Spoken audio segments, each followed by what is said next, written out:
Hi everyone, it's Wendy. Welcome back to Show Me Mo Vegan. Today's video is sort of a mashup of a what I eat in a day video as well as a CSA produce prep video. So I have several what I eat in a day videos. If you're interested, I have a playlist where you can check those out. And I also joined a CSA this year, so I've started sharing with you what I've been getting each week and what I've been making with it. So I have a playlist of those as well if you want to check it out. But today is Saturday, which is the day that I pick up my CSA, so I thought it would be fun to show you what I eat today, as well as what I got and how I'm prepping it.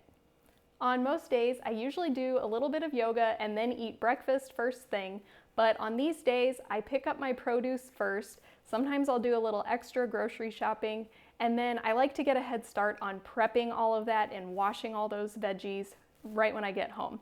So I actually haven't had breakfast today. It's already 11 o'clock, so I'm very hungry. So I'm gonna go make my breakfast and I'll let you take a look back at what I've done today, what I got in my CSA.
So after I had breakfast and lunch and I had cleaned all of my produce, it was time to prep some food for the week. So the way that I prepped this week was really kind of coming up with components that I would put into different meals. So first I'm chopping up some kale and I'm going to massage that here in a little bit.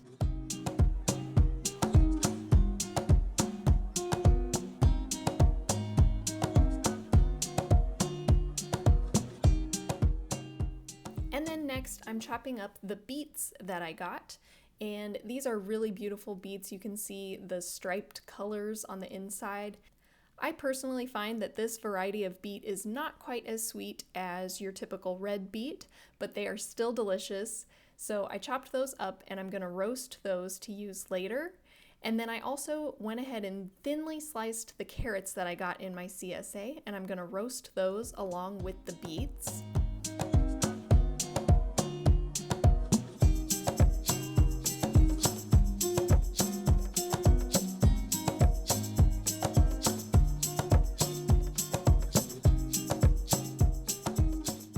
Finally, I'm chopping up the zucchini and squash, which I'm also going to roast.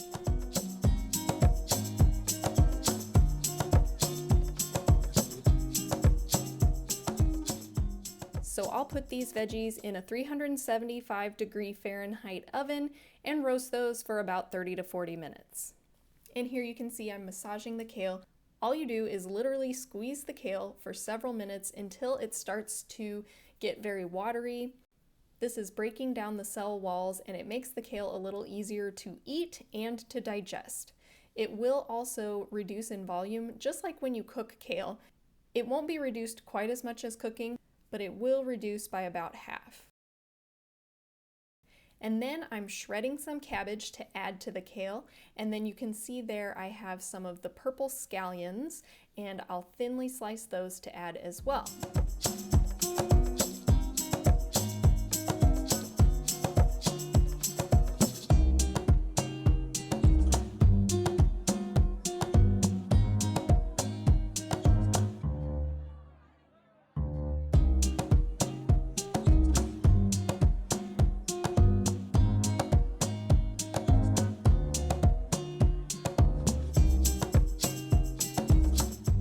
Next, I'm going to use the basil from my CSA to make a pesto.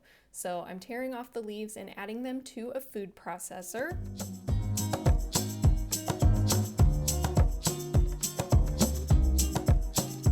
And then I'm also going to add a big bunch of some of the parsley that I got as well. I just added a little bit of ground ginger, some lemon juice, and I also ended up adding some balsamic vinegar and realized I wanted to add a nut or a seed as well. So I threw in some sunflower seeds towards the end. I should have put those in at the beginning, so they didn't really end up getting ground up that much, but it still tasted delicious.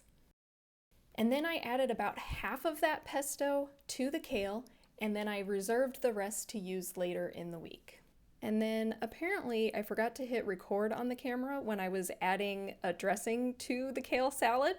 So what you missed was I added some Dijon mustard and some more balsamic vinegar, and that's all I used to dress up this kale. And now I'm putting it in some storage containers so I can use it throughout the week. So here's what my veggies look like once they were roasted. I had already pulled the beets off of the tray, and I'm going to use them in a hummus style dip. So I have a can of chickpeas drained and rinsed here going into the food processor, and these are the beets after they were roasted. So I'll dump those in the food processor as well, and then I'll add some seasonings to flavor that up. I'll put a link in the description box below to a blog post with all of the recipes and the exact amounts.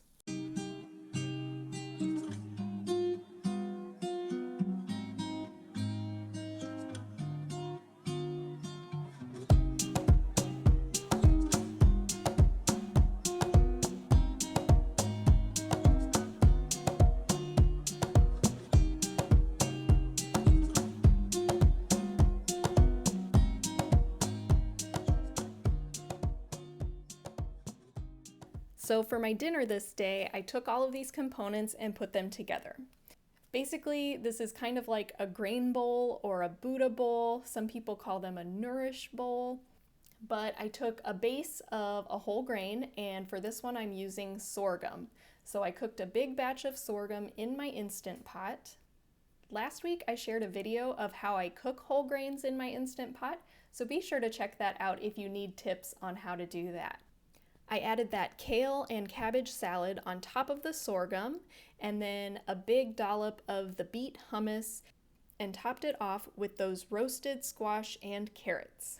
I'll be honest, the beet hummus did not turn out to be the most beautiful thing I've ever made. It would have been a lot prettier with regular red beets because it would have been a very vibrant pink color. Instead, it ended up being this kind of pale pink color, but I usually end up mixing everything together, so that's what I actually ended up doing. So this is how it really looked, and then you can't see the funky color of the hummus. Finally, on this day, I decided to have a snack of popcorn after dinner. I don't usually snack, but sometimes I'm still hungry, like I was on this day. So that wraps up what I ate on that day. And now I wanted to show you some of the food that I ate throughout the week and how I used those different components. So this was another day I made a very similar grain bowl, mixing all of those different things together. And then on another day, I cooked some lentils with mushrooms and some kale that I actually had in my freezer from a previous CSA week. And then I had a little salad made out of cucumbers and tomatoes from my CSA, plus I chopped a plum in there with it to have a little sweet and savory salad. I decided to add some sauerkraut to that pita pocket. For another meal, I had more cucumbers and tomatoes alongside that same lentil mushroom mixture on top of the sorghum. And this day I also added a mashed sweet potato. That's a Jersey sweet potato. And I topped that off with a simple balsamic mustard glaze and some hemp seeds on top of that. Here's another meal using that lentil mixture along with the sorghum and all of the roasted veggies that I made. And finally, another grain bowl, very similar to what I made on the first day. Last but not least for this week, I wanted to use up that hummus that I made as well as the rest of the pesto that I made. So in the jar with the pesto, that is some garlic that I chopped up, also from my CSA. And then I had a bag of broccoli and a little bit of cauliflower that I needed to use up. So I simply chopped that up and steamed it. And then I mixed it with the hummus, the pesto, and some nooch. And I mixed that all up with some whole wheat pasta.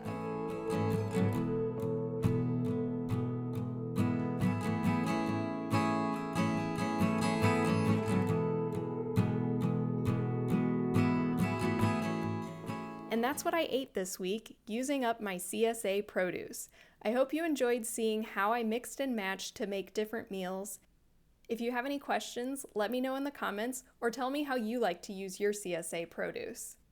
I hope you'll give this video a thumbs up, and if you haven't already, subscribe to my channel for more videos like this to give you ideas on how to use your farmer's market or CSA produce. Thanks for watching, and I'll see you next time.